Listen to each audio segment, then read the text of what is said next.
Merci d'être avec nous, Sonia Rollet. Vous vous êtes plongée justement dans cette enquête réalisée par l'agence de presse économique Bloomberg. Que sait-on déjà de la fortune de Zoé Kabila? Alors, ce qu'on sait, c'est il a des parts directement ou même le contrôle pratiquement effectif d'au moins 12 sociétés. Donc ça, c'est déjà une première idée et vraiment une construction qui s'est faite avec le temps. Par exemple, le Number One Contracting a été une société qui a été particulièrement florissante dans le bâtiment. Dans cette société, il a à peu près 50%, 60% des parts et cette société a eu donc 11% du marché de la construction pendant 4 ans, entre 2004 et 2008. C'est donc des dizaines de millions de dollars de revenus chaque année, 14 millions même pour être exact par an. Ça, c'est une société. On connaît Kocha Investment qui a construit un hôtel de luxe sur la côte, par exemple, qui est connu, qui a des parts dans beaucoup d'autres sociétés. Notamment dans des compagnies aériennes, une chaîne de fast-food. Nando, exactement, sur lequel il a pris des parts. Donc tout cela, on l'a vu se développer. Donc parfois, il prend le contrôle avec certains membres de sa famille. Des enfants, par exemple, du président se retrouvent en relation d'affaires avec ses frères et ses sœurs, ça c'est assez courant.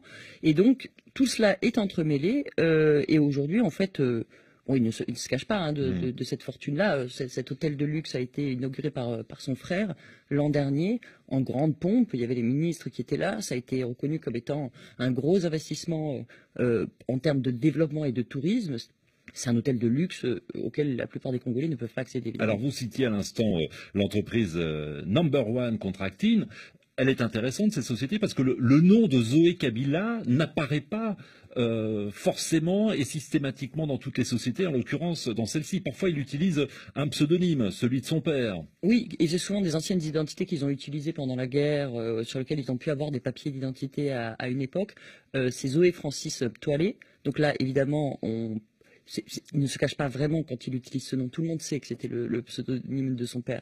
Et c'est ça justement qui est intéressant, c'est qu'il ne se cache pas vraiment en fait, parce que tout simplement il est député, il peut avoir des activités commerciales et ça c'est clairement expliqué.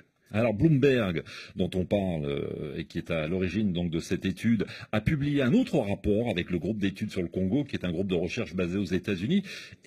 Et ce rapport-là s'intéresse vraiment à la richesse de tout le clan Kabila, de toute la famille. Voilà, c'est ça. Il y a une dizaine de personnalités qui sont citées. Il y a même un tableau absolument gigantesque où on voit chacun des membres de famille et les parts qu'ils ont dans les autres, avec des liens qui lient toutes ces sociétés, donc ces quelques 80 sociétés, avec ces dizaines de personnalités, donc les frères, les sœurs, les enfants du président, la femme du président, tout le monde est dans ce business-là. Les enfants du président qui sont, précisons-le, mineurs. Oui.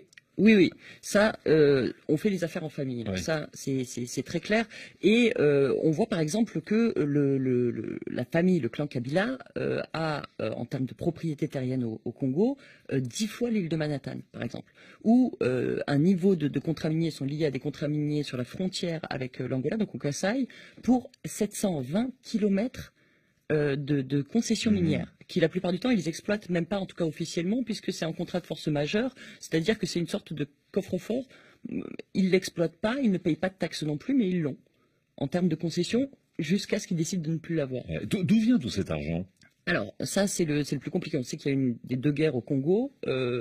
On sait que pendant ces guerres au Congo, les rébellions auxquelles ont participé notamment la famille du président Laurent Désiré Kabila, Joseph Kabila, ont eu des territoires au Congo sur lesquels il y a eu des affaires qui ont été faites. On était en période de guerre, il n'y avait pas encore de règles.